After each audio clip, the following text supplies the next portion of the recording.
As of this morning, there have been 2,535 documented cases of COVID-19 in the 5 communities that we draw the most people from in our church.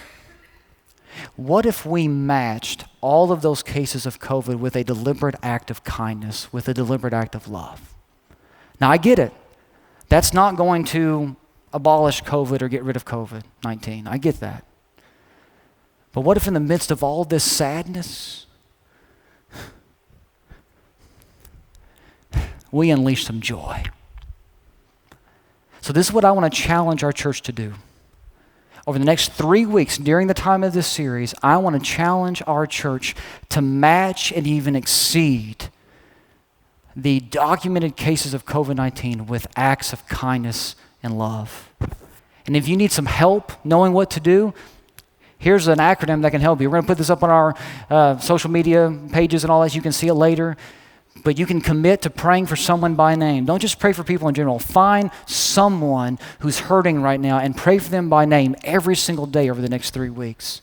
Offer financial help to someone in need. Right now our economy isn't good and people are losing jobs. If you can help out somebody financially, do it.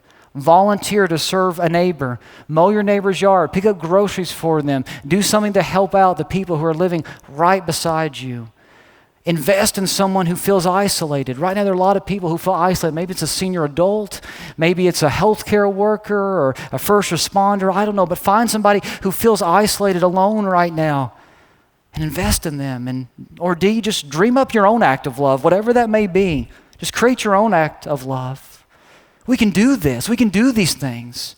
And what if after 3 weeks, we don't just match the 2,500 number that was up here, but we double that or triple that? What if we brought joy into the midst of all this sadness that we're seeing every single day? I think that's what we're here to do.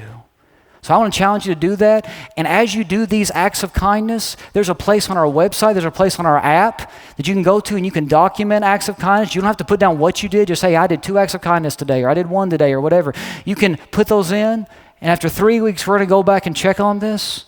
And wouldn't it be awesome if we not only matched 1 for 1 the case of COVID, but we exceeded that by showing people love in Jesus' name? That's what I want to challenge you to do, because here's the thing. We've been given the greatest news of all time.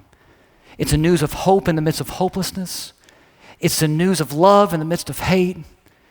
It's the news of peace that passes understanding. It's the news of purpose in the midst of aimlessness.